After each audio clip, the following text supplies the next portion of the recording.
Hello, hello. Hello, good afternoon. How are y'all doing this afternoon? All right, there we go. Well, we are just dazzled to have you all here for our Night of Poet Laureates. I am Sharmont McAllister. I'm the Associate Director of Education and Community Impact for the festival. And I just feel like we're just so blessed in Connecticut to appreciate the arts in such a way that we would have a New Haven Poet Laureate with us, the Hartford Poet Laureate with us, and the State Poet Laureate with us.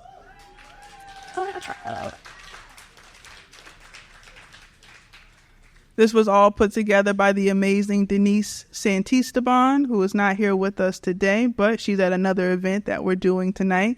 But I am not your hostess with the mostest. You got somebody who's certified to come and be your MC this evening. So I'm going to move out the way and give it up to the amazing Frank Brady. And I lied. I do have one more message for you. The drinks are on sale by the lovely women of Three Queens. Wine is $10 and beer is $8. You can buy your tickets over here at the info booth with these lovely folks in red. And, may the spirit move you accordingly. Yeah. That's it. All right, how's everyone doing today?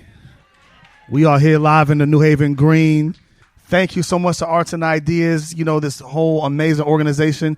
Give it up for Miss Sharmont McAllister again one more time. One of the hardest working individuals in the art space and the show space. So it's an honor. So I am your host for this evening. My name is Frank E. Brady. I love New Haven. I love the arts, and I have the opportunity to host an event today where I'm literally walking in the footsteps of giants and those that I consider giants in this art form of poetry, right? And this is a night of the Poet Laureates. Can we just make some noise for that real quick, please? So my number one ground rule that I have to set into place is if you feel something, let yourself feel free. So if someone, you don't have to snap if you don't want to. Again, every poet might have a different, expectation when they come up here, right? But we want you to express yourselves freely. If someone says something today that moves your heart, that touches your soul, feel free to express yourself, right? This art, this craft is life-changing, is life-impacting, is life-saving, right? And I think that's important about the expression. So a couple of thank you notes. We just want to thank the International Festival of Arts and Ideas. Thanks for the hundreds of individuals whose support is foundational to the work, as well as the marquee sponsors. So this would not be possible without our sponsors, everyone. So we want to make some noise for Yale University. Thank you so much to the Community Foundation for Greater New Haven. Connecticut Public, make some noise. The National Endowment for the Arts. Connecticut Office of the Arts, and the City of New Haven. We are also grateful for the leadership support of the Sassafras Foundation, the Seedlings Foundation, Rosalind Milstein Meyer and Jerome Meyer, Guido and Ann Taylor Calabrese and Alexander Clark. Make some noise, y'all. All right. So without further ado, we're going to kick this off, right? So one of my mentors is in the audience, right? He's going to be one of the poets today. And whenever we do an event, we have to kind of warm the stage up a little bit, right? We got to warm the stage up a little bit, right? So before we bring the poets up, I'll recite one of my original pieces just to kind of set the intention, set the energy. Okay, here we go. I call myself the hope dealer. They don't hear me. I said, I call myself the hope dealer. Push dreams and give hope. I show them how to cope, realer. The way I moonwalk over adversity, this is a Michael Jackson picture, and y'all gonna watch my thriller. Every word intentional, I got no time for filler. So how I flash by like a flash of night in the sky. On my back, I got my family. I'm a pillar, skin chocolate, but I still love vanilla. Half heathen, half man of God. This flesh ain't real. I got my people to break free. I'll be out the box. I can get rowdy and get rich. I break out this box. How I box and back, baby, I could box with me. Box these bars, I box these poems. With trees, I live to find hope. I could never sell my soul, that I could back that. It's purpose over everything. My GPS can't even track that. They say real recognize real. Where you been at? I've been outside in these trenches with my mind on the line. PTSD, a product of my grind. I've been searching for dreams. Anxiety kicked in when my young kings were kicked out. I've been searching for means. See, when I teach life, I try to cover all bases so my youth can feel paid in full instead of short change to their faces. Because I tell them in this life is too many Ricos and not enough aces. Call a spade a spade. I got an ace up my sleeve. I speak to my young ladies. I tell them, ladies, if his heart is in a club, he's not ready for a king. I tell the ladies, if his heart is in a club, he's not ready for a queen. I tell my fellas that she's only chasing diamonds, she's not looking for a king. But both of y'all are jacks of all trades, but you don't want the same thing. Oh my God, these jokers wild. This a royal flush in this full house. Let me feel you. I know trust is earned but not given, but let me leal you. I know God the plug, let him heal you. I know that hurt people, go and heal, love. But broken people can break people, go and heal, boo. You can't be a masterpiece that can't masterpiece. Peace be still, find peace for real. They say money talks. That's why I'm trying to translate hope in funny walks. I got no time for jokes, only got time for dreams. Trying to free my kings and queens from perks and lean. I'm not talking about working jobs, I'm talking about working dreams. I'm trying to pull a kid from cell block 8 to real estate on exit 8. Listen to me. Time is money, no time is cake, and I don't got a slice to waste. Waste not if you want not. But you can catch these crumbs from the feet of the master's table. See, I mastermind like a mastermind. Couldn't be ugly on the inside, so I mastered fine. I know myself. I know there's levels to my worth. And these traumas and triggers, there's levels to my hurt. But you got to understand the dream. Thank you so much. All right. So give it up for the first esteemed poet coming to the stage to kick off the Night of Poet Laureates, Miss Antoinette Brim Bell. Antoinette Brim Bell is Connecticut's 8th State Poet Laureate. Clap it up for that real quick. Is the author of 3 full-length poetry collections, These Women You Gave Me, Icarus in Love, and Psalm of the Sunflower. She is a Cave Kennedy Foundation Fellow and an alumni of the Voices of Our Nation's Art Foundation, VANA. Brim Bell was nominated for the Pushcart Prize twice for poetry and her essay. Her poetry has appeared in various journals, magazines, textbooks, and anthologies, including the Vanellios 44 on 44, 44 African-American writers on the 44th President of the United States of America, Not Amused, and has appeared on Poetry Magazine, Poem a Day. Additionally, Brim Bell has published critical work, most notably essays, Living Behind the Numbers, a statistic muses of her life. Her accomplishments are so endless. And this is a mile long because her accomplishments are beyond what we can speak on. Additionally, Brim Bell has hosted a series of Black history television programs for the One World Progressive Institute. She is also a former guest host for Patrick Oliver's Literary Nation Talk, Radio KABF 88.3 Little Rock, that's Arkansas for y'all folks, for which she was interviewed on a variety of entertainers, literary figures, political pundits, and community developers. A sought-after speaker, editor, educator, and consultant, Brim Bell is a professor of English at Capital Community College in Hartford, Connecticut. Ladies, gentlemen, everyone in the audience, please make some noise for Antoinette Brim Bell, Connecticut's 8th State Poet Laureate.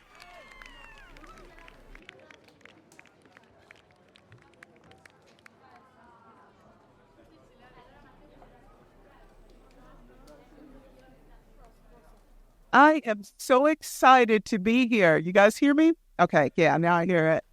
That was a wonderful way to bless the stage. Thank you. Thank you so much for doing this.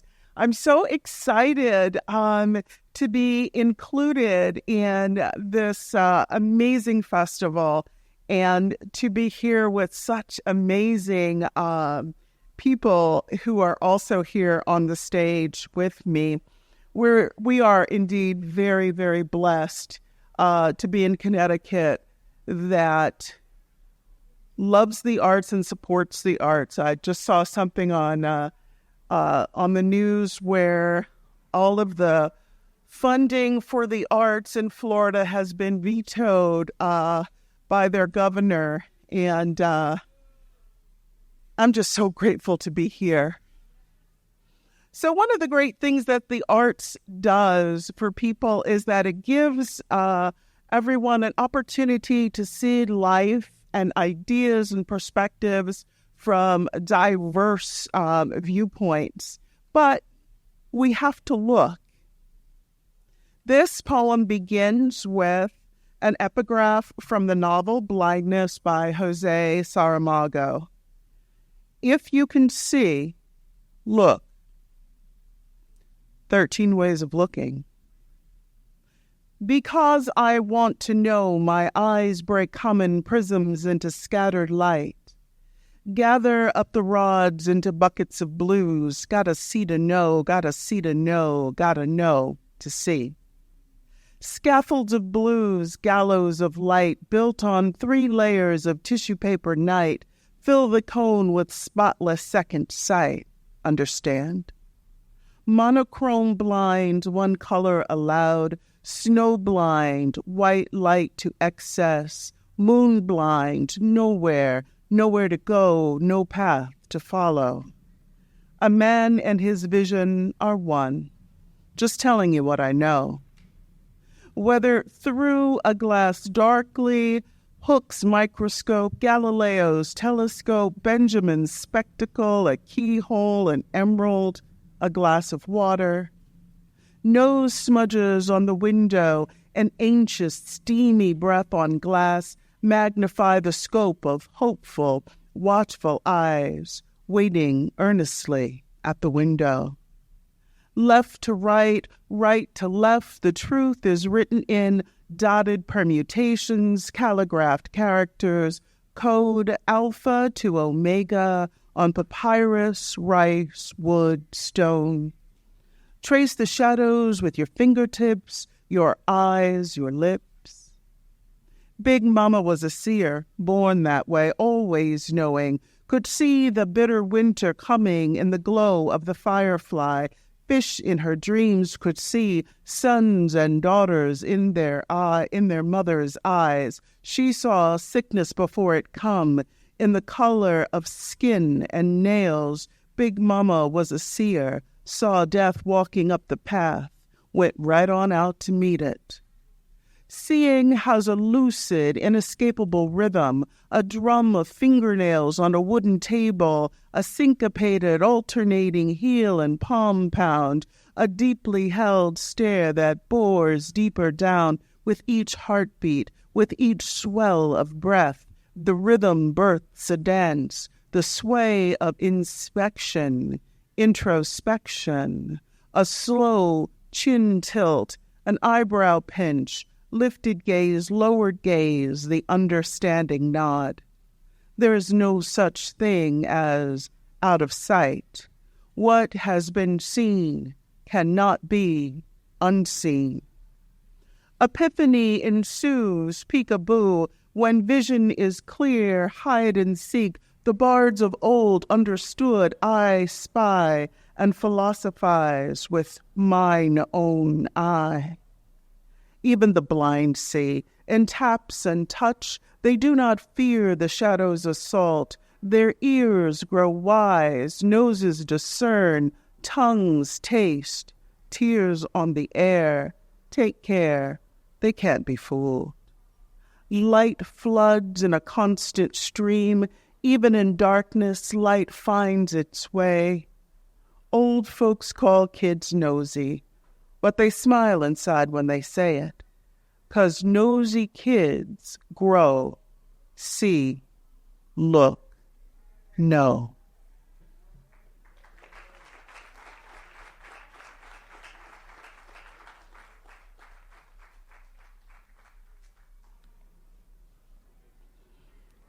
You know, right now, thank you. Right now, I'm thinking a lot about freedom in all of its incarnations. We just celebrated Juneteenth. we're looking at celebrating the 4th of July. And so I kind of put together some poems about freedom in its various incarnations. This is called The Poet is Freed. 1. A swarm of snapdragons bends itself east to hear you into the air. Believe me, woman, it knows you will pierce verse. The voices before you, the first few, they were people, bad as rhododendron raindrops in the cathedral, dangerous as shards of broken glass. This boarded-up building was your chrysalis until, underneath stars, a blanket of smoke, the mosaic color of mangoes crawled into your mind. So travel to the edge of jazz, barely breathing, a pocket full of pressed flowers in your torn T-shirt, dance in downtown puddles through the blues, bird droppings, sweet as a swarm of snapdragons. You used to play, he, she, you, me, us, they. 2. I am walking through this poem, aware of breath and heartbeat. My footsteps give me away, alternately, right as rhododendron rain, then tentatively tiptoeing on buckling bridges of language. Forgive me, swarms of snapdragons. Sometimes a girl needs some pretty piece of language to rest upon her head like a tiara. Feed me fragments of mosaic mango. Sometimes a girl needs a bit of sweet language she can roll around on her tongue. Lie to me. Tell me it is as easy as bending east, as easy as leaving Little Rock on the next sliver of dawn to find the edge of jazz barely breathing. Tell me no creature ever falls short of its own completion. Tell me to piece together torn bits of language to make a map to anywhere that is not boarded up. I want to be dangerous as shards of broken glass in the mouth. I want to hear the voices from before the creation. Promise me. No creature ever falls short of its own completion. Wherever it stands, it does not fail to cover the ground.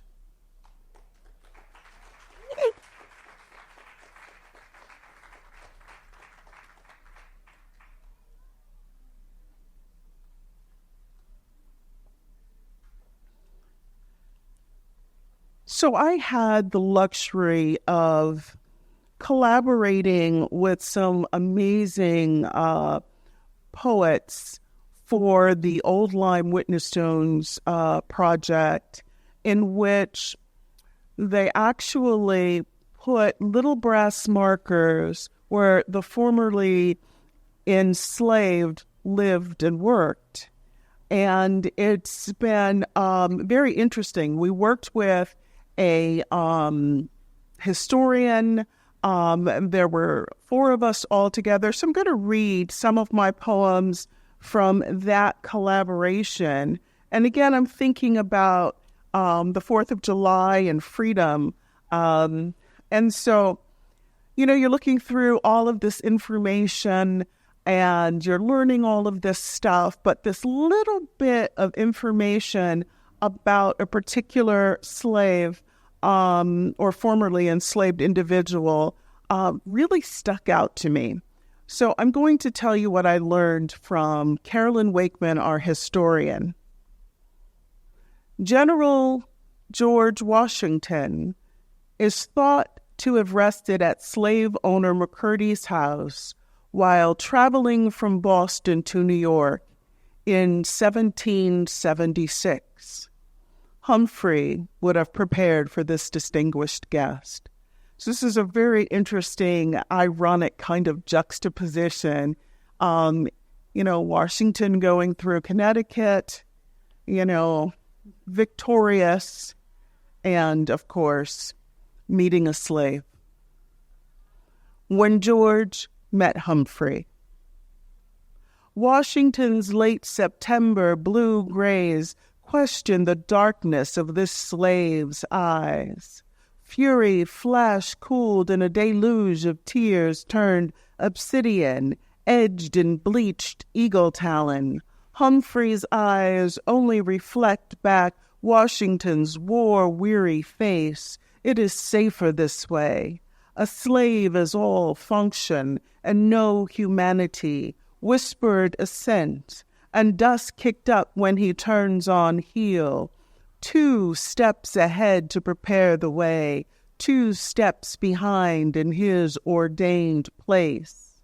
Humphrey is the darkness Washington steps through on his way inside to the warm hearth and smell of roasting mutton and root vegetables.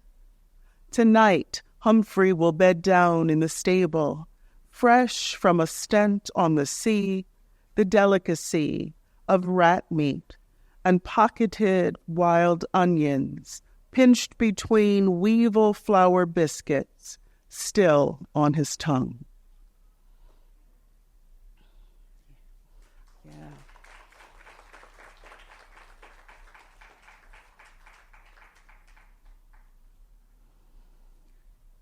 I'm going to go ahead and read this one. This one is about Arabella.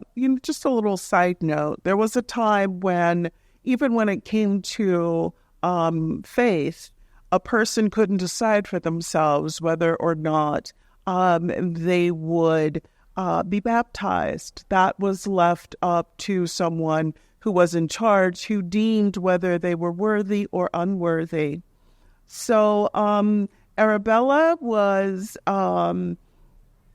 passed down, I guess, we would say, willed to another master. Now, her first master, who was also a minister, didn't baptize her, I guess didn't find her worthy, but her next master did.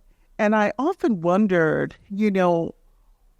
what she felt about this, not having had the luxury of deciding this for herself. So her witness stone's plaque reads, Arabella, also called Bella, enslaved nearby before 1719 by Reverend Moses Noyes, willed to his daughter 1729, baptized 1734. Arabella makes soap. When blood is in the air, she renders tallow over fire, drips water onto ashes until lye runs down the stone. Baptism's sanctifying grace washes one clean, but still leaves a body black and bound to a white man who apportions a rationed blessing. Soap boils into a bubbling froth and foam until it mellows into a mild jelly atop her tongue. If she has not leached the lye from her own desire, burned to ash, how can baptism truly cleanse her? If Reverend Parsons were to baptize her, would the white god of the blood moon let her into heaven to be anything but a washerwoman?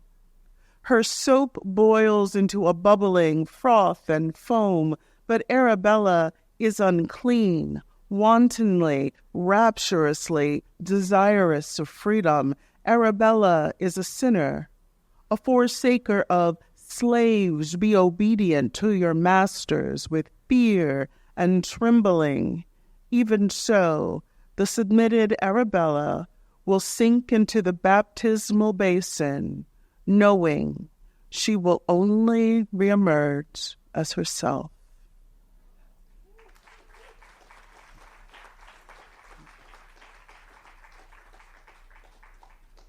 I'm going to read one more from that collection, and then I will end on a hopeful note. This one when we had all of the individuals laid out in front of us, I was really drawn to Caesar to write about. And what makes me smile about him is that Caesar, well, he ran away, he got dragged back. He ran away again, he got dragged back, and he didn't give up, he left again.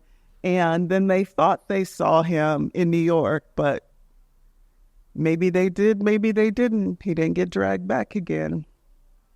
So, his witness stone inscription reads, Caesar, mariner, born enslaved nearby, 1762, ran away, 1784, age 22, from John McCurdy.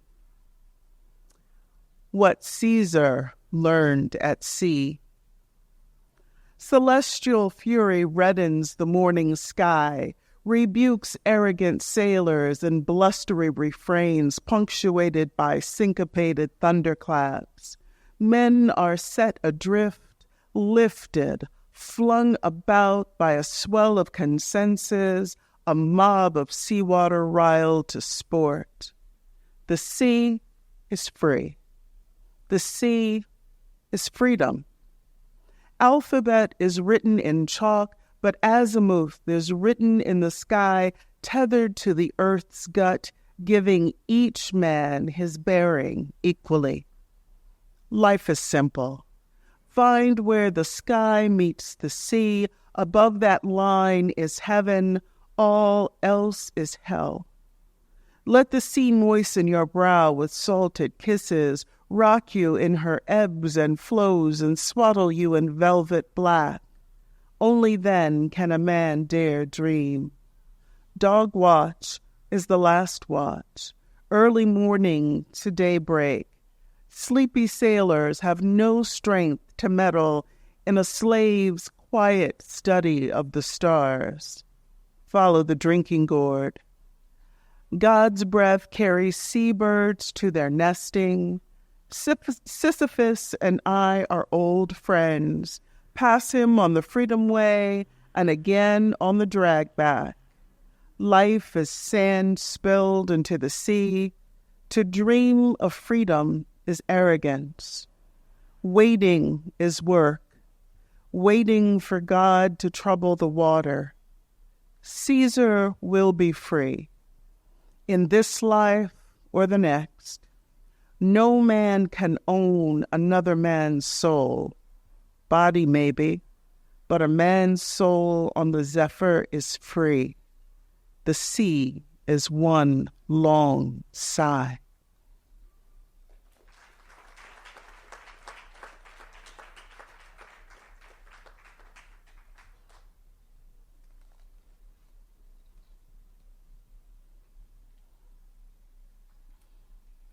Duplex.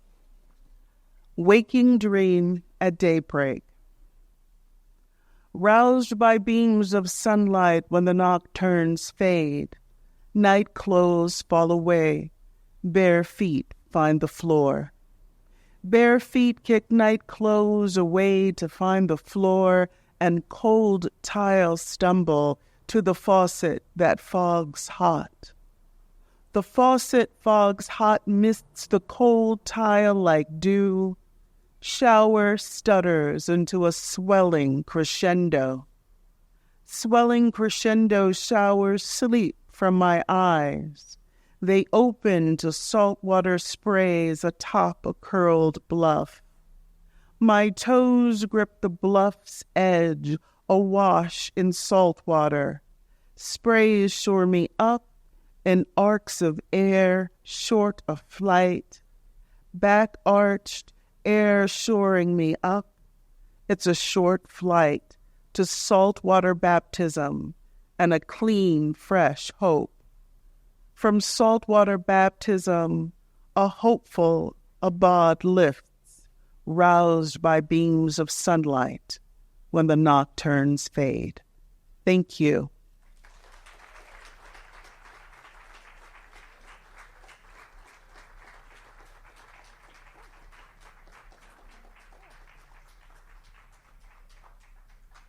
Oh, hold on. Give it up. Hold on, Antoinette. Don't go nowhere yet. Don't go anywhere. Give it up for her one more time. Hold on. Roses are red. Violets are blue. Make some noise if you enjoyed Antoinette too. Antoinette, we have one question for you real quick. What has enabled you to write with such detail as a writer? I'm going to ask every artist that comes up here one specific question. You are incredibly detailed in your writing style. Yeah. I spend a lot of time in prep before I start to actually write. Maybe a line will come to me or an idea, and I like to do a lot of research. For example, when I knew I wanted to write about Arabella for the poem that I had just read to you, Arabella Makes Soap, I wondered what her day would be like. So I did a lot of research about what her day would be like, what she would have to do, and I found out that when it was time for her to make soap, when they were slaughtering the animals, that she would have to stand over this big cauldron and she would be stirring for 8 to 12 hours continuously without being able to stop. And I wondered what that would be like, right? And so that's when I came up with this idea of her kind of thinking and meditating on what it might be to be baptized without, her being asked. And then I did a deep dive into how to make soap. So if we ever have another pandemic or apocalypse or whatever, y'all, I know how to make soap, okay? And so all of those little things about how she made the soap and putting the lye on top of her tongue until it was mellow. If it burned you, you needed to keep stirring. But if it was mellow, then you knew it was ready. So, I would go down into the minutia and go down all kinds of rabbit holes. And then I sift through and just kind of figure out, what's going to work for me and what's not going to work. And I know there's some writers out there. I always tell them, don't throw anything away. I kept all my notes because you never know when you're going to need them again. And so, yeah, that's why you get all of these weird little details, because I love the research. Thank you so much. Give it up for this phenomenal woman, this amazing Black woman. We give it up for Miss Antoinette Bell. Give it up. Testing. Can everybody hear me? Clear? Okay, beautiful. All right. So, Perf, we have some amazing folks. Shout out to Mr. Kevin Ewing on the Board of Arts and Ideas in the back. One of our theme board members. How you doing, Mr. Ewing? Good to see you. One of the best photographers in the state of Connecticut is in the building, Mr. Lee Busby. Give it up, Mr. Busby. What's going on? All right, so we're going to keep this going. This next individual is very near and dear to my heart personally. Gentleman I consider one of my first mentors as a writer, as an artist. Gave me a nice blueprint and template to follow from an academic standpoint when it comes to writing, when it comes to art, when it comes to music, hip-hop, and the melding of those in a dynamic, academic, engaging way. I know him as the Dynamite Professor, right? He is definitely one of the pillars of poetry of the spoken word movement in the state of Connecticut. I would really say in the region as well. So I'm going to read his bio. This is Frederick-Douglass Knoweles II. Frederick-Douglass Knoweles II. Frederick-Douglass Knoweles II is a professor of English at Connecticut State Community College, Three Rivers campus. He is the Hartford Poet Laureate Emeritus. Make some noise for that. Make some noise. Knoweles is a recipient of the Nutmeg Poetry Award and the Connecticut of the Arts Fellow and Artist for Excellence for Poetry, Creative Nonfiction. He is a 2-time Pushcart Prose nominee and the author of Black Rose City. Ladies and gentlemen, give it up for the Dynamite Professor, Professor Frederick-Douglass Knoweles II.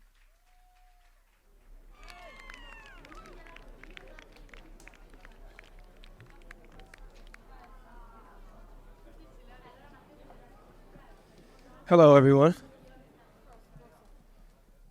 Thank you for coming out, because it is hot. poets. I was going to share with you. I'm kind of in a space. So this collection is titled "Sinking in Moonlight Alone." It's a collection mostly of elegies to people who passed away, ancestors, and so forth. So I'm going to read from there.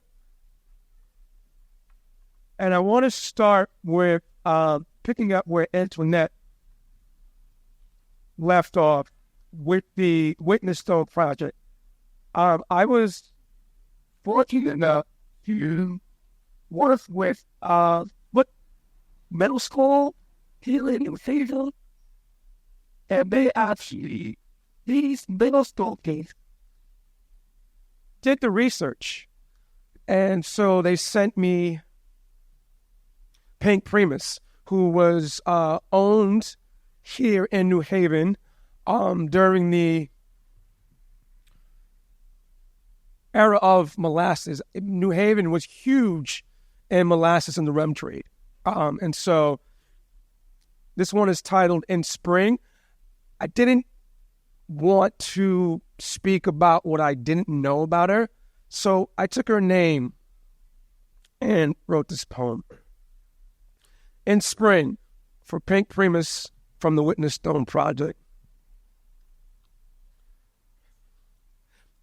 I imagine Pink's slave owner favorite color was the shade of profit from selling people like property. A color misused to attune the voice in her skin into a broken rainbow bent on mashing molasses into barrels of rum to trade on the New Haven coastline to break more rainbows. I imagine what Pink's favorite color was. Was it the color of a freedom blue sky? Or the shimmer of a lake under an imported sun? Was it the color of coal? The embers of ancestry fanning her descendants' dreams? Was it the color of the African bush? A lioness beige, camouflage by the sandy hue of the Kalahari? Was it the color of her stark eyes, dark as a North Star night's? Or the color of a candle in a window illuminating a train traveling underground? Was it a rebel maroon, deep like a warrior's melanin, insurrecting the indigenous resistance to colonialism? Was it the color of her matrimony? Two crayons coloring in and out the lines of eternal love, the color of emancipation, the color of their land bought on the shore of Dragon Bank. Was it the color of pride, strength, courage, charisma, wisdom, conviction, involution, companionship, direction, guidance, purpose? Or was it the color of her tribe, the color of Mandinka, the color of ether, existence, or a Bantu armored in bronze, the color of a cornerstone witnessing the dawn of a mountain, the color of the bottom of her foot? No. When I ponder the life of Pink Primus, I imagine her favorite color must have been the color of her daughter's name, Chloe. Greek, meaning young green shoots of plants blooming in spring.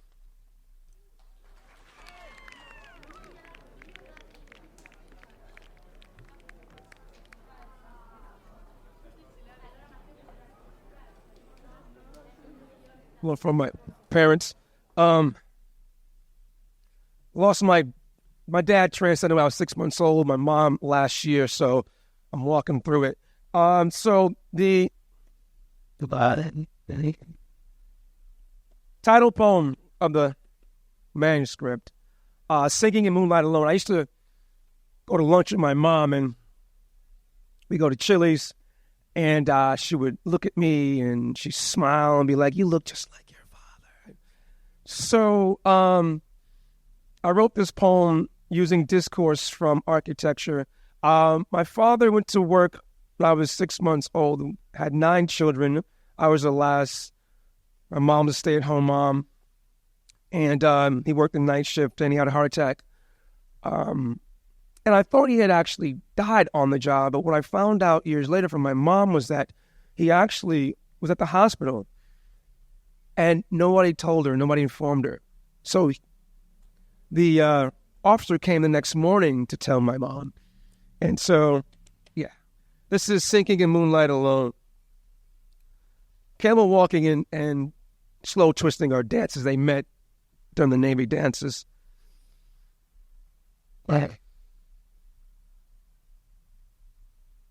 My mother searches the day my father died. Digs in the ancient as if an archaeologist. Uncovers a quiet eternal in her cola, no ice. A burgeoning moon sips her soft dawn, swirls her straw into a first kiss that fizzles into footprints fossilized on a dance floor from 1955. My father's two-step is as measured as an officer's condolence, slow twisting our screen door. She swivels her straw, exhumes his lithic heart, camel walking into the desert 6 months before my first step. Our waiter inscribes with a paternal hand.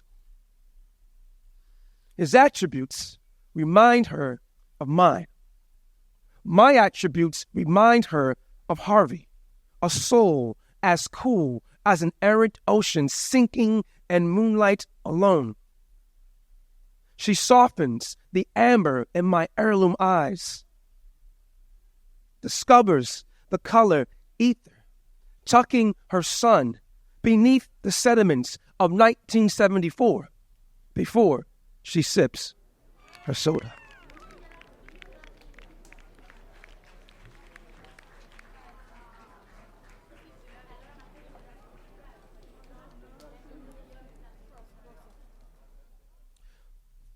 In her last months, she stayed with my sister, and the last year, we stayed with her nonstop. We said, you can't live alone anymore. So 24/7, someone was with her in her home for a year, and then she moved in with my sister. So we took turns, night shift, bedside next to her. And I grew up right across from the college I teach at, and my sister lives at the top of the block. So when it was my shift, I would leave in the morning and go to my first class. And so this one is titled 9 to 5.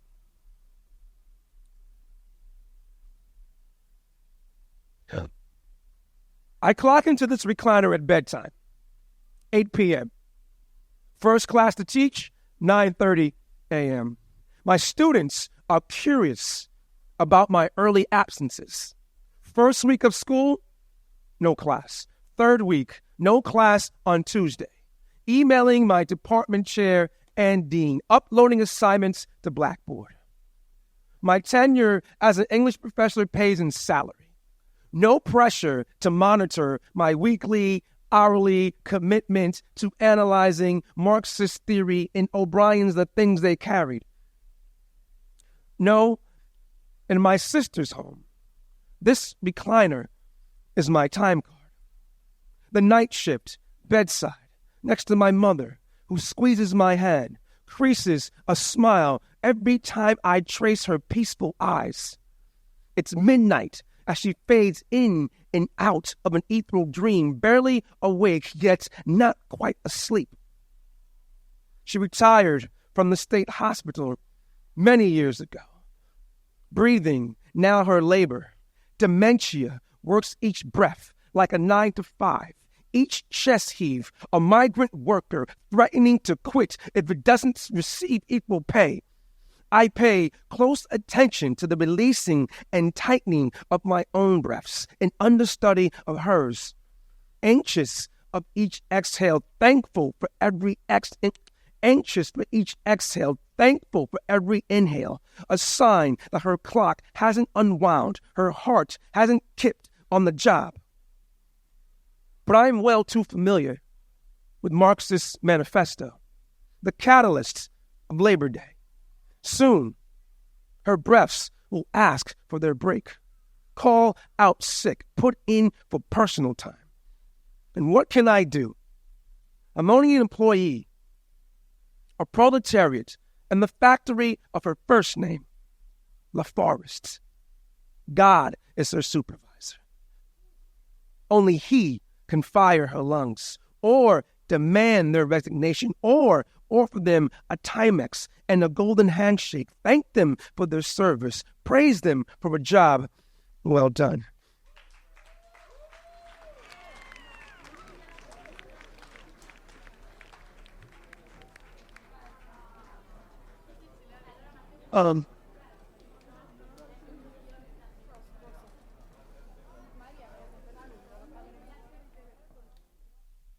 So there's a book titled The Immortal Life of Henrietta Lacks.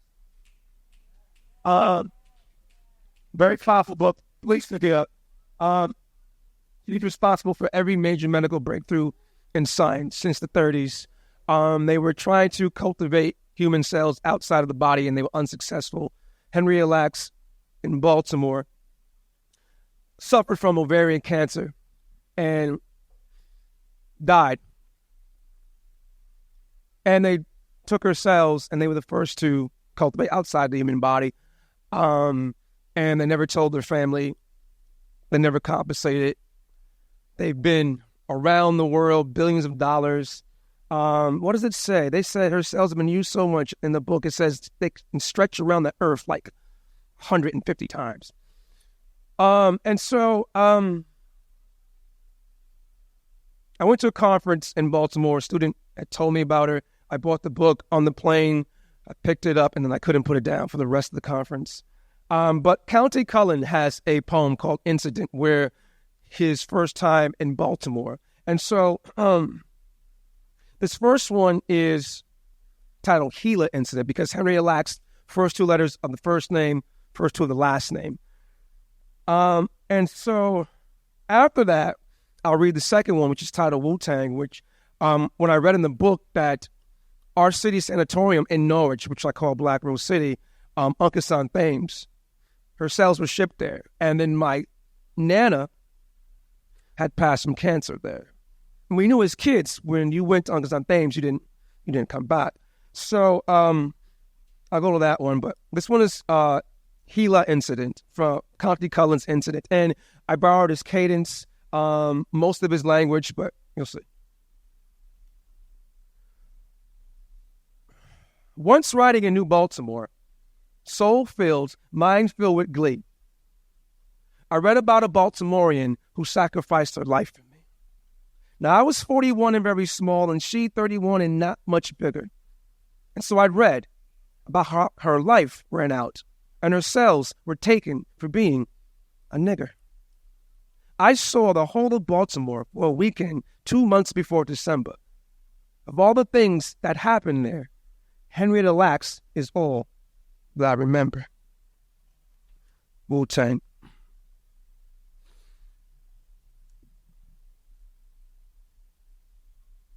My Nana never knew Henrietta Lacks, the woman from Baltimore, whose cancer cells were smuggled from the nation of her cervix into the mythos of science.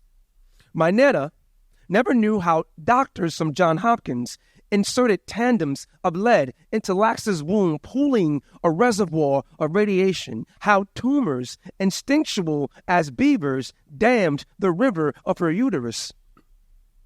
My mother never knew HeLa cells were shipped to My Nana never knew HeLa cells were shipped to our city sanatorium in Norwich, where she bunkered a room with melanoma, patiently waiting my grandfather to renew their vows in the quiet eternal. My Nana never knew HeLa cells conversed with her cancer cells about the complex of interns coveting God's lab coat, hubris men who never cultivated equity beyond mitosis. My Nana never knew how Henrietta's HeLa cells pioneered every scientific breakthrough from polio, AIDS to COVID, how her cells swam open air, colonized the kingdom of doorknobs, conquered the Cold War, hold 17,000 patents without an arm. My Nana never knew the advancement of HeLa cells achieved for humanity. My Nana also didn't know, as I didn't know, that the mother of these cells, Henrietta Lacks, was black. How her biography indicates scientists stole her cells, sold them for billions, never informing or compensating her family, intently injected patients without consent to monitor the stages of malignancy, how they hid their practice like the identity of a woman they told the world was white. My Nana never knew how a black woman who ate from the same table of ancestry as she saved the lives of billions but never received notoriety or the decency of a simple thank you. I wonder if it was because she was black or a woman or a black woman, because mitochondrial DNA has proven that a black woman, especially that black woman, is God. My Nana now knows that Henrietta's HeLa cells still roam the archaic remains of our city sanatorium as immortal, which means deathless, undying, forever, like Wu-Tang. And since HeLa cells have been proven to be immortal, they will be here long after all of us are gone. Well, that means Henrietta Lacks is immortal. And since her cells were most likely infused with my Nana's cells at our city sanatorium, that means my Nana is immortal, which means she is a god, Isis status, which makes Henrietta a titan, the Osiris of this shit. And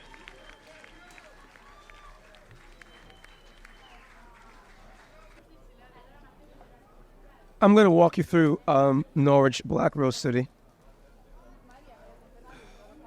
Bury me in Black Rose City for Norwich, Connecticut. 1. When I die, bury me in Black Rose City, where Mahan Elementary taught me how to daydream, sitting at my desk behind the piano in Miss Galuli's 5th grade class, fiending for McDonald's from across the street, Chicken McNuggets Sweet, where Salem Turnpike turned into Great Skate, zooming in and out of electric poles, where every colored complexion caught disco light fever to roll, where stories were told, too many to capture in a poem. Bury me in Black Rose City, where Teachers Memorial Junior High field tripped me to Boston and New York City. Strawberry schnapps spilled in the back of the bus, streaming down the aisle, young 8th grade and wild, with Artie, Kevin, Katie, Tara, Yolanda, Hot Chin, and where our infinite bond began, and I found a handful of lifelong friends. 2. Bury me in Black Rose City, on the hill between Jane Arms and Oakwood Knoll, behind Bonanzas and Zares, and let me stare into the valley of Thames, where the squirrels will engrave our names into the coat of their acorns. Bury me in Black Rose City, on the west side, on the apex of Summit Street, back when Aunt Nancy's neighborhood was a cultural crock pot. Jews, blacks, and browns stirring the stew before the recipe eminent domained into Dan Jenkins Park. Bury me at the block party in 83. The bridge is over, blamming into the fields where the brothers forged like steel when New London knuckleheads tried to jump bad but headed back down Route 32, mumbling through fat lips about what they should and should not do. 3. Bury me in Black Rose City, next to NFA, Mohegan Park, Mohegan Park, Hamilton Football Field, East Side, Laura Hill, Lake Street, the Red Rabbit, Sportsman's, Portuguese Club, Johnson Sandpit, Bowling Alley birthday parties, Greenville, Tapville Carnival, Norwich Tech, Young Folks Shop, Gordon's, Marcus Plaza, Benny's, Two Legs, Norwich Town Mall Arcade, Caldors, Bueland Church, the King Center, Spalding Pond, Mohegan Park Zoo, St. Peter and Paul Fair, Uncas, Buckingham, Veterans, the Sheraton, the Golf Course, Malerba's Farm, Melrose Park, the Dirt Bike Trails, Forward's Pond, East Great Plain Firehouse, Delia, Bacatora's Bakery, Seafood, etc., the First Kentucky Fried Chicken, the PLAV, the BFW, American Legion, Ping's, 783, Woolworths, G Fox, the YMCA, Otis Library, King Wah, Oak Tree, Olympic Pizza, Nickel Night at the Village Green, Mohegan Park Apartments, the Manicure, A&P, BB's, Both Friendlies, Fairlawn, Mansion, Fairlawns, Elizabeth Wood Street School, the Rec, the Masonic Temple, Principal's Mansion, Freshman Football, Coach Spaden, Coach McNult, Mr. Iovino, Mr. Greenwich, Mrs. Hendel, Mr. Fields, Mr. Blackstone, Mr. Sticken, Mr. Sorello, Mr. Tarka, Mr. Contraba, Mr. and Mrs. Osco, my mother, Mrs. Knowles, who took no shit from no student, Miss Fitzgerald, Mrs. Turner, Miss Hogan, Mrs. Hogan, the City Dump, Warwick's Hill, Norwich Motel, Charlie's Supermarket, Scooby's, Radio Shack, Tom McCann's, Genevieve's, Uncle Son Thames, the State Hospital, Bacchus, Crocodiles, Indian Leap, McDonald's, Friday Night Burger King parking lot fights, The Falls, Montville Road, Pizza Hut, TVCCA, Seaside, Night Flight, before Walmart was a vacant lot. 4. Bury me in Black Rose City, in Maplewood Cemetery, next to Gary and Mommy, Aunt Lois, Eve Montgomery, Miss Macy, Tudis and Big T2.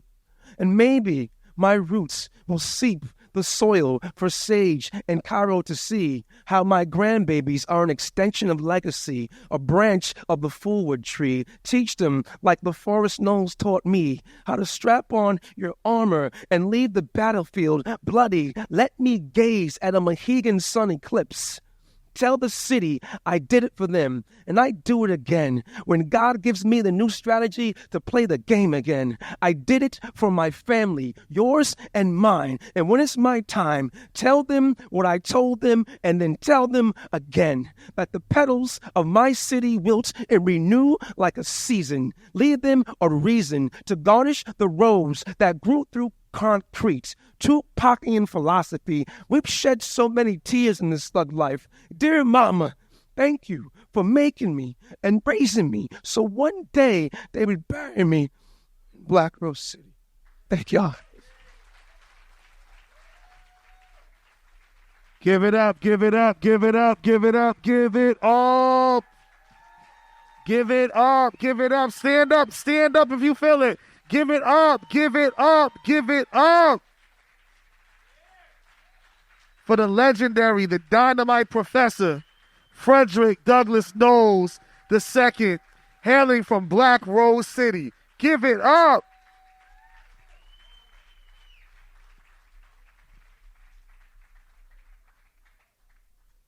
Woo!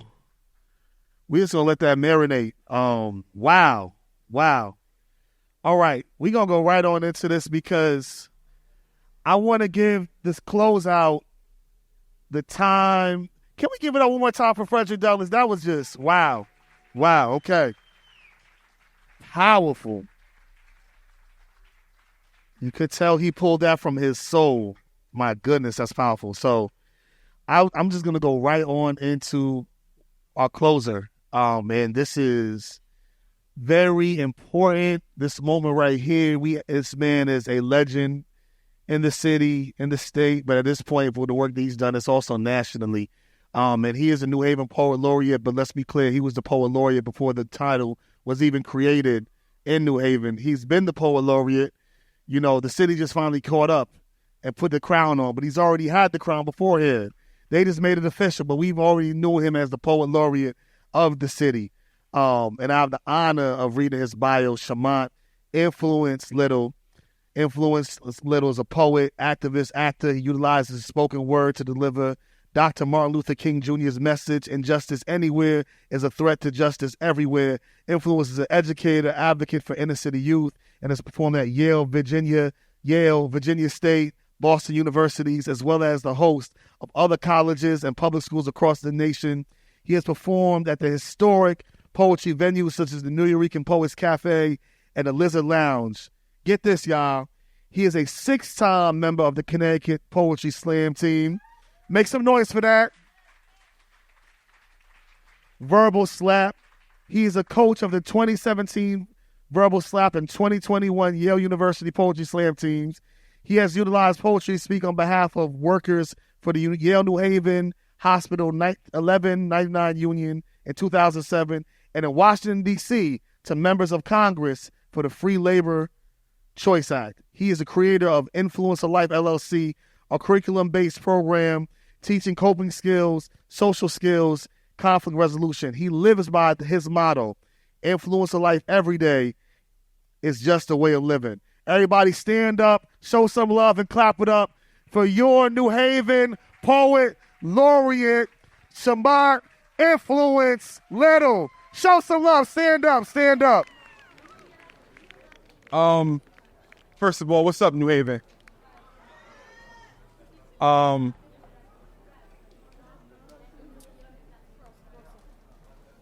Miss Brim Bell and Frederick, if you don't understand that this poetry thing is way beyond putting on a show. This poetry thing runs deep. Emotionally, in our lives, it's not something we do, it's something we live. They have both made me very emotional. And we're kind of going to be in the same vein as we go along. I'm going to take you on a ride with me through my life a little bit. So,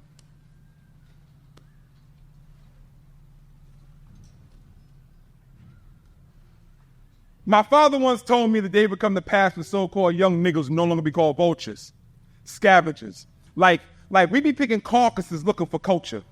You see, closed books perpetuate contagious ignorance that's been passed on like swine and then cut free from the Willie Lynch letter. So let's call that incubated breeding. Like the purity of my culture was birthed from the rise of Ivy League colleges, and I'm only American because I was crossbreeded in. As they remodeled my brown skin like clay, got my cities aching. The economic struggle suffocated like the new enterprises bottle air, so forget exhaling because I can't afford it. You see, our lungs have become restricted, scientifically re-outfitted. Welfare chokes us like pollution locked inside of a box, putting large holes in the dream of my youth, making them believe that it's sublime to beat and kill each other like slaves, fighting for the new age auction blocks, because the earning potential is that much more greater than stopping their hunger. So gentrification 101 says so-called public assistance is now the greatest find in America's history, solidifying the concrete jungle. So mandingos no longer hunt from high trees. Poison darts are replaced with glass sticks and cracked rocks. So the KKK no longer has to lynch us. You see, heroin has us hanging from our own veins. So call us strange fruit, harvest by ignorance, because my young brothers can't feel the world at their fingertips. So they massage themselves into believing that their life prosperity can never be as true as Kwame, unless they inflate their dreams into basketballs and footballs and their views of riches only measured by fine girls and expensive cars. Because complacent society said that's the only way they become stars. The BET let 50 Cent tell them that bullet wounds will make you a general, while Weezy got them stuffing cash in the duffel bags when real hustlers put on suits and stack their money up in NASDAQ, so you can't get mad when they tell you they want to hear nothing about education. Because hip-hop propaganda has led them to believe that their lifespan can't get no better than hood rich. Therefore, they feel it better to be called so hood than to become a Rhodes Scholar and create a path out the hood. Truth be told, if someone told them that cooking crack was actually chemistry and bagging up a wet 150 to make 400 was the foundations of economics, maybe y'all babies would go to college. Instead of thinking that higher learning was doing a 5 to 10 in the federal pen. See, I don't know, but maybe it's just me. But if T.I. and Jay-Z said having swagger like us actually meant having extreme confidence in oneself, maybe young boys wouldn't take and deposit their self-esteem, then spew their dreams from their loins into young girls trying to validate their manhood. Like having extra notches in your belt and your pants sagging representing your life is all good. But young brothers, I understand. But yet you're standing where I stood. But yet you're drowning where I swam. It's like I'm standing on the banks of Jordan, watch you gurgle your last breath. See, I can't push these poems out fast enough to reinflate your chest. So let's call it death by abandonment, a generation of people that treat their children like Jesus and show them no acknowledgement. So neighborhood cross streets now become their crucifix. So let's call them the Passion of the Christ, because they're dying before they show the world their true potential.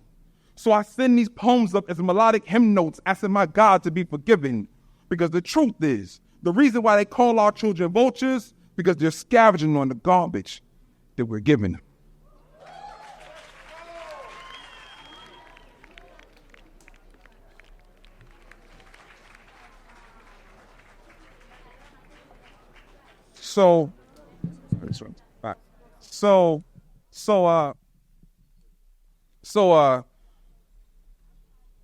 After going through that process and learning that, then taking the knowledge that my father instilled in me as a young man, knowledge of self, knowledge who it is to be a black man, and told me to embrace knowledge of European knowledge. I started doing poetry a little bit more, and I came up with I transcended from one point almost to present. I guess you can call me the greatest dealer of all time. See, I have you sniffing lines of 8 by 11s, 3 to 4 sheets at a time.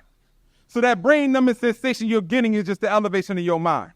See, I remained on a slow grind, changing generations of cloudy minds one venue at a time. You see, I use buses, trains, and planes to move the most potentest contraband in this game. See, I have you respecting your family just on your first hit of me.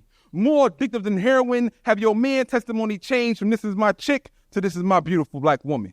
See, understand, I'm not the contraband the government wants in your hand. Because no matter how many times you recook me in your disc decks, I come back cooked to perfection time and time again. See, I'm that good stuff that Huey P. Newton said gonna help us win. That stuff that got mama sending you back out when you come home from your binge. That's why Western society hates a hustler like me. You see, I'll pimp your kids and have them turning tricks on literacy.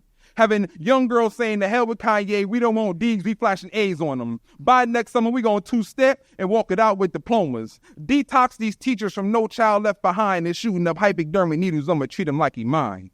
Mine like pushing superior mathematics like speedball and main lines as I take these young minds that are hooked on dreams and overdose them on raw reality. Spoon feed them kilos of inspiration till they have the dope not on success. Strong arm the Board of Education till they start pushing my fat sacks of knowledge laced with determination. Because you see, I want to see panhandlers turn to men to handle strategic planning. Because to me, being a father to your baby is more economically sound than any quick fix for money. So I push fatherhood like fat packs of raw. Because to me, a baby daddy is short-lived like an A-ball to a crackhead. So dog, it's better said I'm the only hustler you know that push $100,000 metaphoric figures. Just so you can figure. When a beautiful sister feigns to be a professional, it don't matter when Wendy Williams say she don't mean to give you all her brains. See, in this game, I've been known to create epidemics. The process is systemic. The movement is tedious. I got young girls coming to my venues past their first hit to their unborn fetus. You see, I do this to be relentless, like the CIA pushed Colombian Ye. Like Bush sold you hallucinogens on terrorism. I want to be that weed to correct your cataracts vision. I want to show you poor hoods turn to prosperous nations. I want to show you crackhead babies become positive manifestations. So do me a favor. When you start shaking and fiending, don't get scared. Just ease on down Riders Block. Hop that fence over to Spitfire Boulevard. I'll be posted. I got what you want. Come holler. I'm your friendly neighborhood poetry dealer. Hey. You.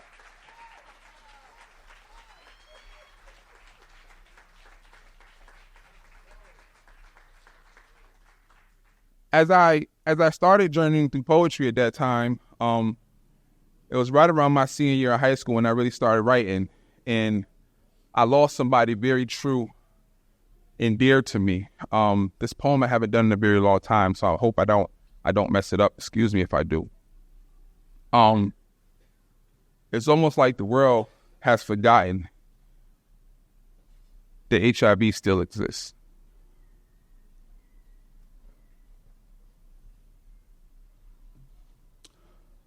I have a confession. I love a gay man. 6 feet tall, dark chocolate, skin smooth like cream. It has more faith in God than any prophet I ever read of. So tell me, how can a man whose heart paints beautiful pictures, who will give his soul to make you whole, not be given the same grace and mercy as God promised? Like he would choose to be ostracized, socially and morally dehumanized, pushed away from the breasts of his own people, only considered equal when showing an overflow of testosterone to undersexed, over-imaginative so-called alpha males that, contrary to popular opinion, are still running from their own sexual insecurities. Like southern trees never tasted the sweet blood of my forefathers. Like my grandmother's purity hasn't been made to blood-stain the white sheets of America's history. That's why I never understood why he never got pissed off from the blatant ignorance of society, until I found that he was physically and emotionally dealing with HIV. You see, I love my Uncle E, short for Eric. The life he lived until his death in 95 was epic. He said, society can't do anything to me that HIV hasn't already done. You see, they called him my grandmother's gay son. They called him my grandmother's gay son. But HIV called him infection positive. He said, Monty, they can beat me down to the white meat, but HIV beats the white blood cells out of me, made it so he couldn't show passion to anyone he loved physically, basically made him an anomaly. But to me, Monty, he never could explain how I eased his physical pain by feeding him cocaine. See, yeah, I did it. I held my soul in purgatory, gave my uncle, my best friend, the only thing he asked of me when he said, Monty, I just want to feel numb enough to ignore pain's embrace. Crying in agony, I watched his body break into fragments every time he regurgitated. It was like I was picking up pieces of my grandmother's legacy. But the only thing that comforts me is those little packages I left underneath doormats is the only thing that made his body feel free. I'm talking about like home sweet home. That's the only time the pain would allow him to smile at me. Walk tall like the model he used to be. As tears rolled off his eyelashes like scrolls saying, nephew, thank you for loving me. You see, I love the gay man who told me regardless of your color, creed, or sexual orientation, always be the man you want to be. Because he was the baddest finger-popping, hair-dressing, crowd-stopping supermodel you ever want to meet. So understand me when I tell you, I love the gay man. 6 feet tall, dark chocolate, skin smooth like cream. It had more faith in God than any prophet I ever read on.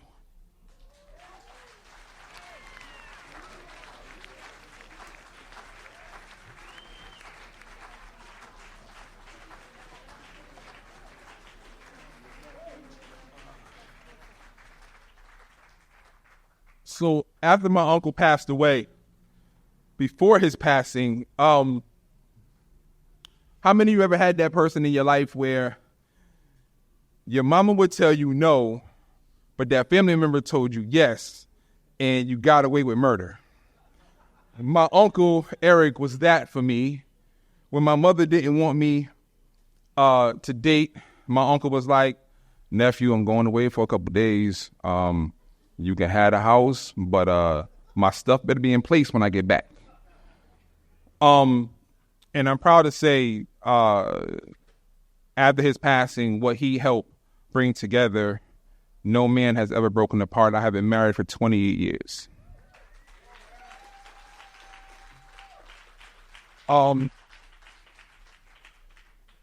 So he has helped write and foster this next poem.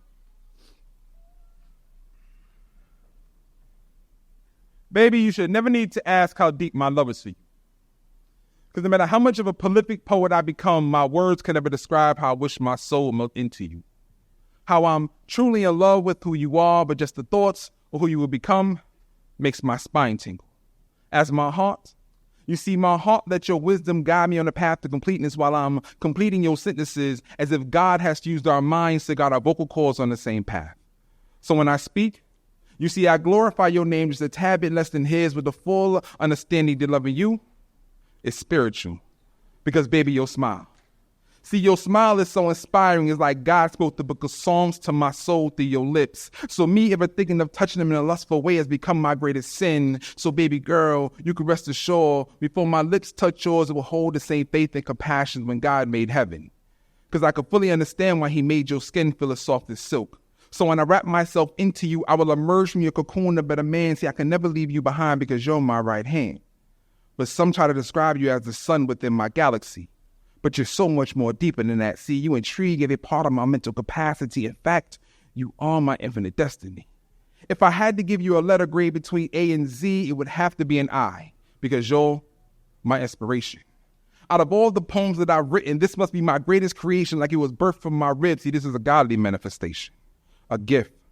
So I profess my unconditional love and devotion to you. So our love can be the sands of time, never withering thin. Then I can spend my life and not my reincarnation, just showing you how much I love you over and over and over and over again. Because you're more than just my queen. You see, you're my devotion for living. It's like I'm baptized in joyful tears. I'm Daniel in the lions, then defeating your fears. I'm elated by the fact that you walk with the grace and pride of Mother Africa, as your education speak echoes of Timbuktu, which explains why I feel adored, educated, and nurtured by you. Ask me how much I love you. Girl, I adore you. I want to explore our relationship like Enoch did the 10 layers of heaven, just so God can send me back to show the rest of the world what the face of true love is. So I'm so sorry if I really never told you how much you really mean to me. You have to realize I was caught up in beautiful you. Beautiful you. Just want to be part of simple me. And if anyone ever asks me, I would always tell them that you are the meaning of true loving.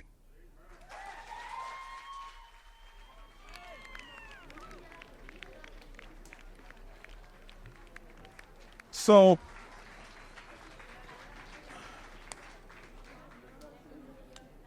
what happens after you get some true loving?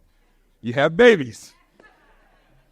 And so that came to be. So my wife, I always tell this story. My firstborn, I was home with her. My wife was at work. So I said, you know what? Daddy's going to take you out. We're going to go out for a little while. So I take her, put her between my legs, get some grease, a comb, and some rubber bands, and I sit her down, and I kick the rubber band on her teeth, and I put it around her hair, comb her hair down and everything. So I think her hair look good, so we going to see mommy. So we ride and we go see mommy. We get out the car. Now, mind you, before we left the house, I said, baby, you like your hair? Yeah, daddy, I like it. Okay. We get in with mommy. Mommy, look, daddy, did my hair like... Completely threw me under the bus. So what happened was my wife did something that I will always thank her for. She taught me how to braid hair. And in the fact of teaching me how to braid hair, she actually braided a relationship and taught me how to have a relationship with my daughters that only most women have with their daughters.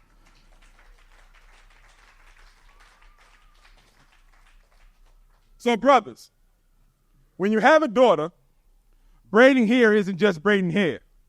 It's a process. Wash. Keep her thoughts clean to help bring up the dandruff of the world. Condition. To recondition her roots so she realizes she's not a black, broken, brittle piece of herself. Blow dry. Medium to low heat. Protect the history of her roots. Seal in your lessons. You see, this is a process because these lion relaxers will rip her from her culture like native tongues will rip from her mouth.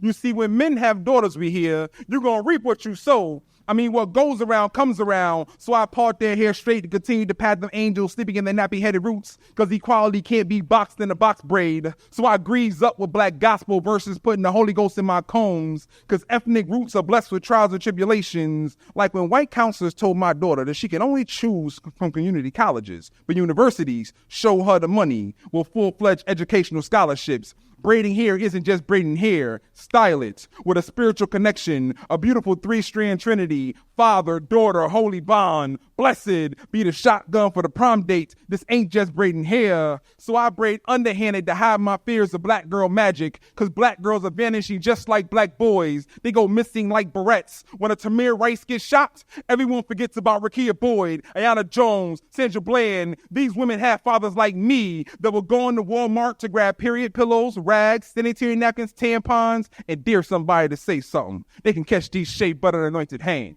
See, this is more than just braids and ponytails. These are open conversations. Like, Daddy, why can't I date him? Didn't you sell drugs?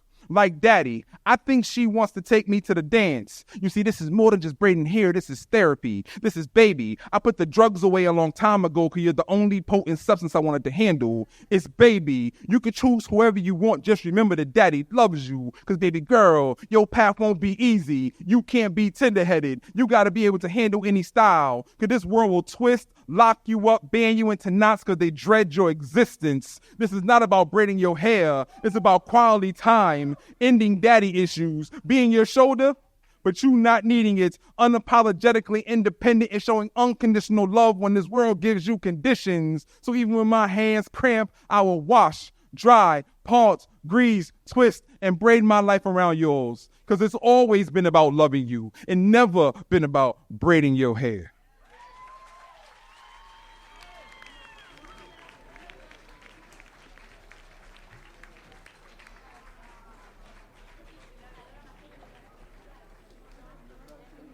So, after you have daughters, it makes you realize how much of a hypocrite you were in your life. But it also makes you realize how much you need to stand on the words that you say. And as a poet, I take that very, very seriously. So this next poem came about seeing poets and other people in the community talking about certain issues, but when them issues came up and it was time for them to be there, the community couldn't depend on them. Poets have always been the voice of their community throughout time. So yeah, I take that seriously. Don't mind me, I'm just trying to think of the first line. Once I get it, I'll know it. You remember the first line, babe? Paper revolutionary. I don't care what you hear on the stage tonight. I need you to understand that a revolution is not a poem. It's not held in line by 28 rules or set in between two margins. I've never seen a revolution take a bow or have a room full of spectators applaud it. It's never schemed on rhymes or presented punctual punchlines. In fact, the only connection the revolution has the configured diction that it was born from the word tired, of being distressed, overworked, worn out, and frustrated, like my sisters are frustrated because their deadbeat baby fathers don't bother. All they do is create little boys that play with toys that lack a progressive, positive influence, who then become big boys playing with rags, hanging out of back pockets, now crying on lonely street corners. So now those tears become libation for lost years, absorbed in the concrete to reveal the footprints of how these sisters now walk these streets, because there's no secret that she gives all her secrets to Victoria and Calvin, who's more inclined to disrespect her, when the hieroglyphs on Kunta's back should have been a revolution that compelled them to protect her.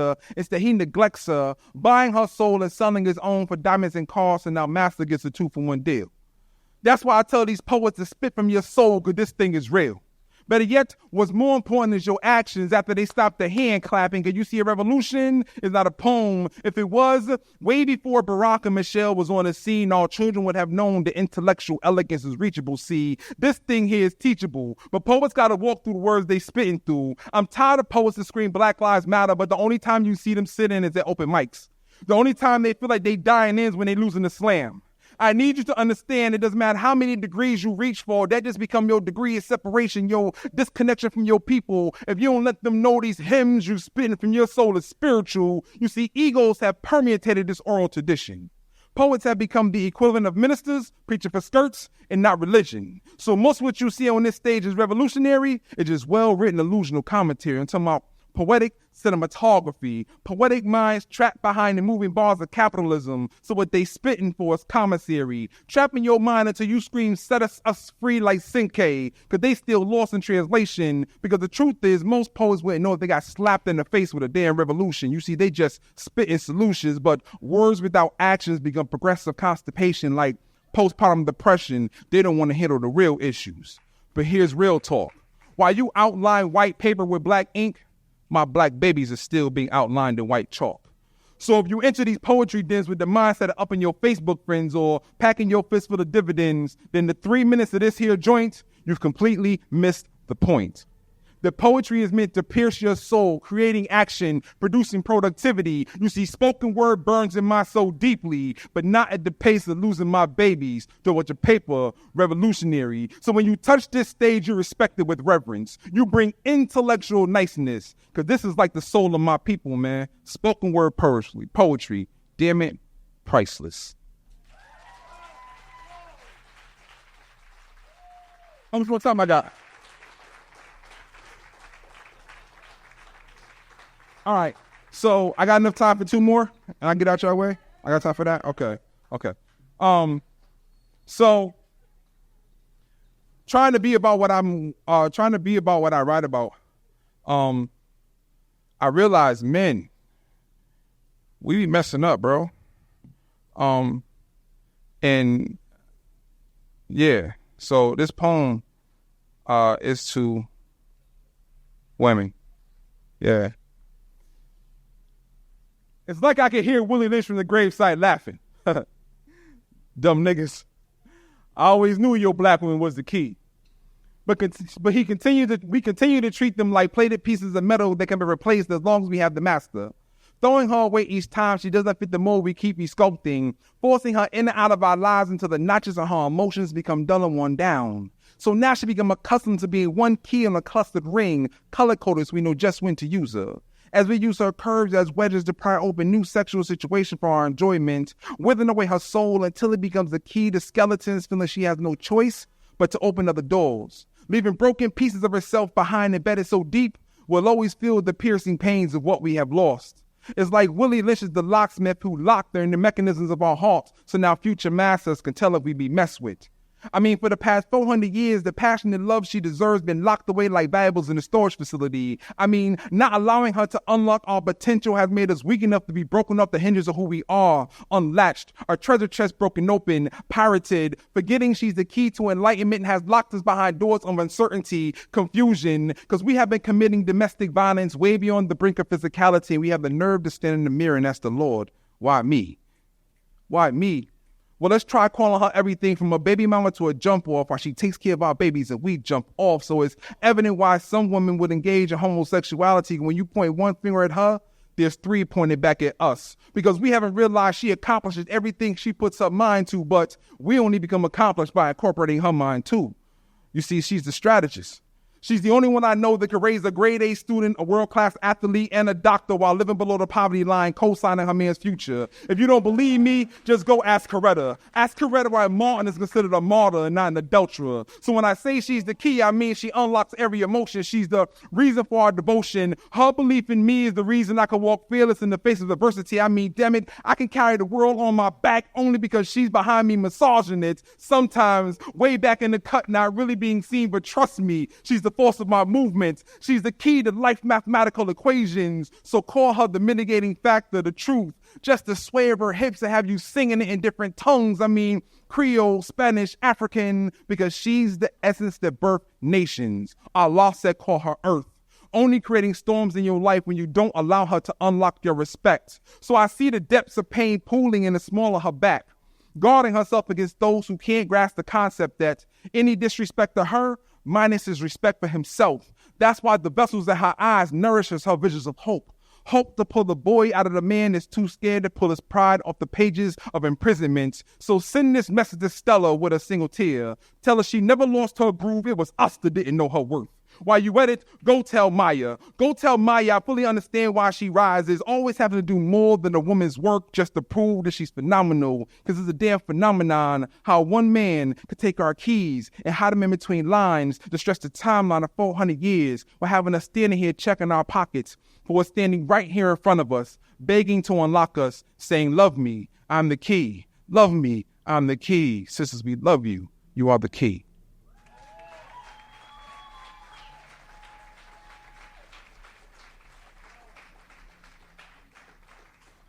I got one more, and I'm gonna leave you. I want to thank y'all very, very much for coming out, for listening, bearing the heat, and everything. I really appreciate it. Yeah. So after going through all that process, I left one poem out. My dad used to get on my nerves. I didn't go to college right after high school.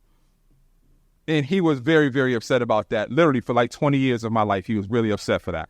Like he never let me live it down. Every time something went wrong, excuse my language, if you took your ass to college, you wouldn't have that problem. That's the kind of thing he would give me until I actually did go to school and I became a nurse. And before he passed away, he was able to witness his son completing something, and he knew I would be able to take care of his family from then on. So being a nurse, I'm a home care nurse here in New Haven. I go from home to home, wound care specialist, working on wounds, all wounds. Particularly this particular year, it was a crazy influx of gunshot wounds in young black boys in New Haven. And I was happened to go into their house and literally healed them from the inside out. And dealing with it. So this poem came from an actual conversation. So this is it. I had a conversation with a black boy the other day, gunshot victim. He asked, what makes a black man be a nurse? I told him the last line of the nursing pledge reads, I dedicate myself to the devoted services of human welfare.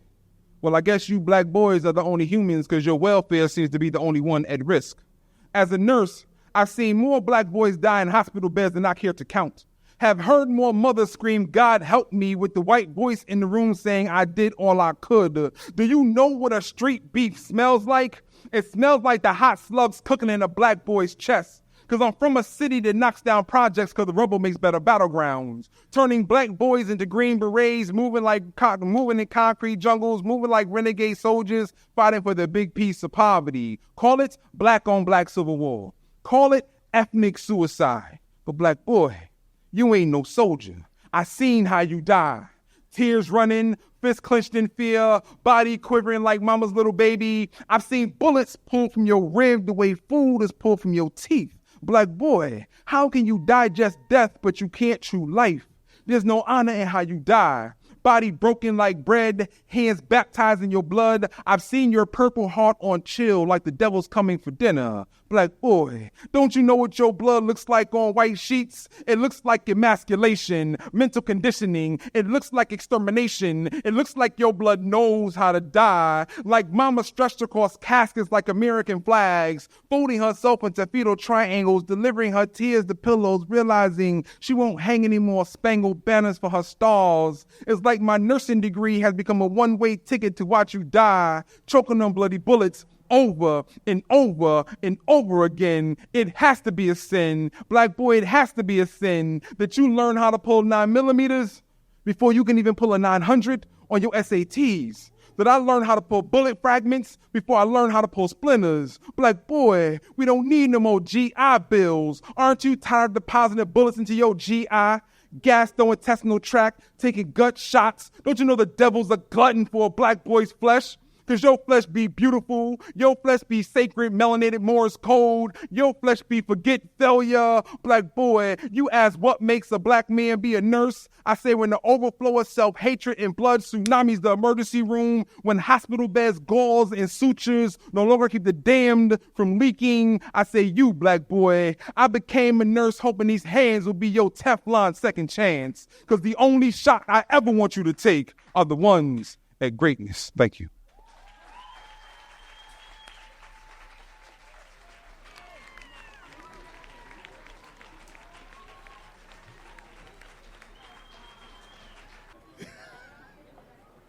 I don't got a question, but I gotta talk. I gotta talk my talk right quick because this is special. This is my big homie. This is my big brother. This is the one to help get me on the path of the work that I do. So we just want to make sure that you got your flowers for everything that you continue to do. I'm always your flowers in bunches and bunches, man. But thank you so much. Can we get the other poets to come back on? Antoinette, can we come on real quick?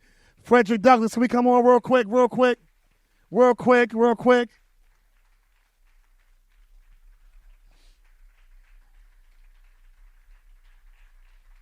Y'all come on and show them some love.